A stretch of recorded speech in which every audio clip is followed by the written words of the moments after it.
memang akan membawa kepada kita sebuah pencerahan terhadap peradaban yang ada di sekitar Trawulan sebagai pusat dari Majapahit.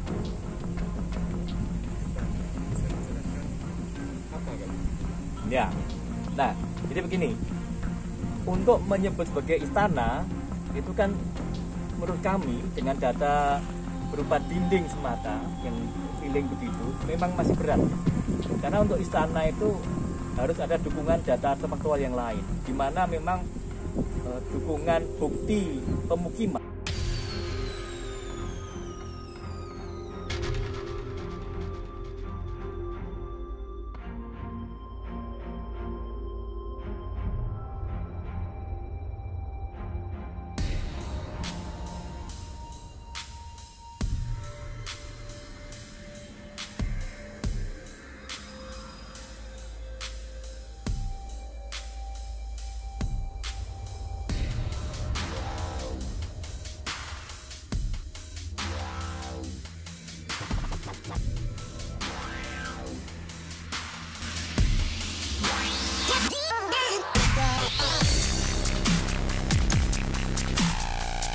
Jangan lupa klik tombol subscribe, like dan komen channel Hamba Al-Khalwat agar channel ini bisa berkembang lebih baik lagi. Saya sempat baca itu ada kumeper, Pak. Terus akhirnya kumitir. Itu seperti apa, Pak? Kalau kumeper atau kumeper itu dimuatnya di Pararaton. Pararaton. Ya, saya sudah pernah sampaikan di sebuah diskusi bahwa dua data tekstual itu berasal dari periode yang tidak sama. Kalau Negara Kertagama atau Desa Warnana, nama aslinya itu kan ditulis oleh orang dari lingkungan keraton. Jadi sangat mungkin sumber datanya memang lebih valid, lebih sahih gitu ya. Nah, jadi ini harus kita pertimbangkan lebih lanjut. Apakah memang sumur-sumur itu dibangun untuk kepentingan membangun struktur itu, atau juga ada hubungannya dengan manusia yang tinggal di situ? Jadi ini memang PR kita banyak ini, tidak bisa buru-buru ya. Jadi teman-teman memang harus sabar sedikit. Tim harus bekerja pelan-pelan supaya narasi yang terbangun itu nanti memang benar-benar membuat pencerahan ya, jadi tidak menimbulkan kebingungan.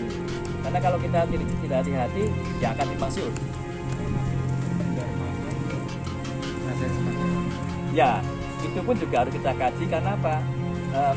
Batu-batu andesit yang ada di sana yang dekat dengan sektor ABC dan dekat makam itu, kondisinya masih banyak yang belum selesai. Jadi near tuntas ya, belum selesai, masih berupa mal ya, untuk mal. Hanya ada beberapa yang sudah dibuat pelipitnya itu. Nah, ini kita juga masih belum bisa pastikan apakah itu memang dulu sudah pernah dibangun, sudah berdiri atau masih akan dibangun atau bagaimana. Serba kekurangan data kita, apalagi kalau bicara dalam konteks pendarmaan untuk seorang bangsawan besar itu kan tidak main-main kan, itu mesti sesuatu dilakukan dengan sangat baik kan, gitu. Jadi bisa dikatakan kalau itu sementara ini bukan istana, Pak, berarti situs kumitir. Bagaimana? Ya potensi itu ada, tapi kami belum berani klaim itu ya. Tapi kita akan tunggu nanti data berikutnya. Kalau memang ada data yang mengarah pada pemukiman di mana orang tinggal di situ ya, mungkin narasinya akan semakin kuat sana ya. Tapi melihat, nah ini misalnya melihat masifnya dinding keliling dengan luasan yang begitu, itu memang hanya orang yang powerful yang bisa melakukannya, tidak orang biasa. Bahkan kita juga masih punya PR untuk pertanggalan dari situs itu. Apakah kita akan tetapkan pertanggalannya dari masa Majapahit atau bahkan sebelumnya? Karena kalau bicara Mahesa Campaka, dia kan orang dari masa Tumapel atau masa Singasari. Pertanyaannya, dia meninggal pada saat Majapahit sudah berdiri atau belum? Kalau dia meninggal ketika Majapahit belum berdiri, merupakan bagian dari Majapahit. Artinya bangunan itu ya. Nah, itu kita akan nanti sinkronkan data itu, harus hati-hati. Nah, ini penting karena untuk membangun kumitir, apalagi di zaman yang dulu 8 abad yang lampau itu kan tentu membutuhkan energi yang sangat luar biasa itu, dan tidak mungkin dikerjakan dalam waktu hanya beberapa bulan gitu. Bayangkan, dindingnya 300 meter lebih panjangnya, lebarnya 200 meter, dan bagian barat tebal dindingnya 2 meter itu. Berapa ribu kubik bata yang dibutuhkan. Nah, kita bisa bayangkan effort yang harus dikeluarkan untuk baru itu loh, belum bagian dalamnya, kita belum ngomong dalamnya, baru dindingnya saja. Nah, artinya apa? Apakah itu memang sudah tersedia pada waktu Majapahit atau sudah dimulai sebelumnya? Kita tidak tahu. Makanya kita butuh kajian pelan-pelan, data yang ada kita kumpulkan, dan sejauh mana kita mampu membuat pertanggalan yang lebih mendekati kebenaran. Pak, kalau sesuai naskah kuno, hipotesa jika situs Kumitir itu istana Majapahit kini. Saya mewakili BPJB belum pernah memberikan statement tentang fungsi dari situs Kumitir. Jadi yang kami tegaskan adalah bahwa secara arkeologis terdapat bangunan dinding keliling bujur empat persegi panjang yang begitu masif ya, dan ada perbedaan antara dinding utara, timur, selatan, dan barat. Itu ternyata yang barat ini berbeda, karena yang di barat itu bagian dinding luar dan bagian dinding dalam itu sama-sama halus, dan ini artinya dia bukan penahan tanah semata, tapi dia sudah menjadi dinding, menjadi tembok gitu ya.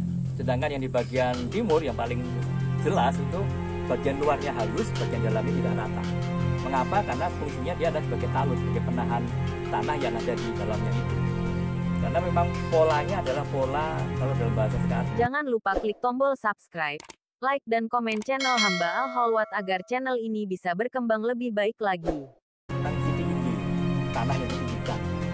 Jadi itu memang kesengajaan tanah ditinggikan, kemudian harus ada penahan terhadap tanah itu supaya tidak longsor. Jadi memang juga harus tebal temboknya. Nah, persoalan fungsi dari Kumitir ini memang secara arkeologis kita nggak bisa ngomong banyak sebenarnya. Tapi kita harus mendapat dukungan dari data tekstual.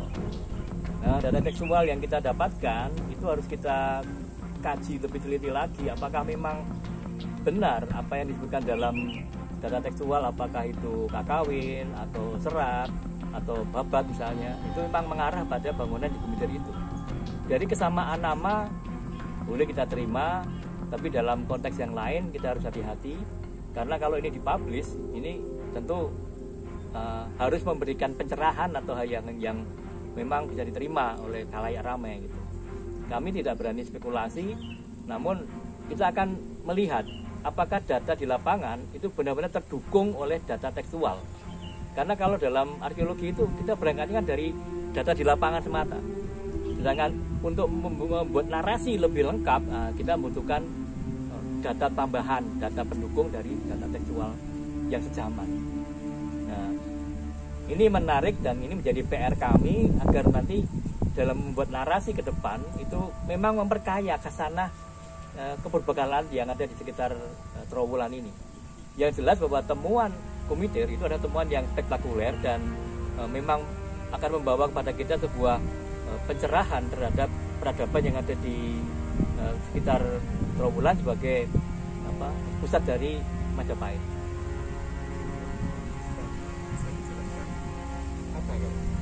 Ya, nah jadi begini, untuk menyebut sebagai istana itu kan menurut kami dengan data berupa dinding semata yang keliling begitu memang masih berat ya. Karena untuk istana itu harus ada dukungan data faktual yang lain, di mana memang dukungan bukti pemukiman itu memang sangat mencolok. Tapi sayang kita kan baru melakukan ekskavasi pada yang paling utama adalah dinding kelilingnya itu. Itu pun yang bagian utara dan selatan baru merupakan trends atau bagian-bagian uji test pit namanya. Belum sampai seluruh dinding kita buka. Karena juga kita masih berharap di bagian barat itu kita mendapatkan ada potensi gerbang di tengah-tengah. Apakah memang hanya satu gerbang atau one way gate saja, atau di utara selatan ada kemungkinan ada gapura yang lain, itu kita belum tahu. Yang dilihat di timur jelas tidak ada potensi gapura karena memang sudah dibuka semuanya dan tidak ada bagian yang berbeda, semuanya sama. Nah, kemudian yang jadi PR kita lagi adalah pada sektor ABC di bagian belakang dari Tuskemiter itu, kita nggak boleh abaikan bahwa adanya struktur bata kombinasi dengan boulders, kemudian juga ada sejumlah batu-batu andesit yang berindikasi adanya bangunan keagamaan seperti Bakal Kala, Bakal Antefik, dan Bakal Makara. Nah, dan batu-batu lain yang sudah mempunyai profil, termasuk adanya sisa-sisa batu arca. Nah, ini harus kita perhatikan juga. Bahkan bisa muncul dugaan, andai kata benar itu sebuah istana di mana bangsawan tinggal, berarti ada dong kombinasi antara pemukiman dan bangunan suci, gitu. Nah, ini juga masih kita perlu kaji lagi. Gitu. Jadi kita berharap nanti ke depannya kalau dimungkinkan kita akan ekskavasi bagian tengah, entah beberapa titik agar kita mendapat dukungan data. Apakah memang di bagian itu ada bekas-bekas pemukiman? Karena jejak pemukiman yang kita dapatkan sementara ini itu di bagian sektor ABC itu berupa keramik asing, kemudian gerabah, itu memang mempunyai kemungkinan berpotensi untuk mengarah pada pemukiman. Tapi juga tidak untuk kemungkinan bahwa itu adalah bagian dari perangkat upacara. Nah, tapi ada bagian yang menarik karena di sisi utara itu ada sumur dengan bata yang ditata segi empat, jadi sumurnya segi empat. Kemudian di tengah, di depan, di bagian barat dari struktur bata itu ada sumur dengan bata yang melingkar, dan tidak jauh dari struktur itu ada dua sumur dengan jobong, model jobong. Nah, di sini saya juga berpikir adanya kebutuhan air dalam konteks bukan manusia yang butuh air, tapi dalam proses pembangunannya. Mengapa? Karena ketika membangun dengan menggunakan bahan bata, teknologi yang kuno yang asli itu menggunakan teknik namanya kosot atau kuta kosot. Jadi dinding yang bahannya itu digosokkan. Untuk digosokkan itu posisi bata atas dan bawah harus basah. Berarti butuh air. Nah, sekarang pertanyaannya, di wilayah Kumiter itu apakah ada sungai yang dekat dengan situ? Kalau tidak ada sungai berarti harus ada sumber air yang lain, yaitu buat sumur. Jadi sumur itu tidak selalu koneksinya dengan manusia belaka.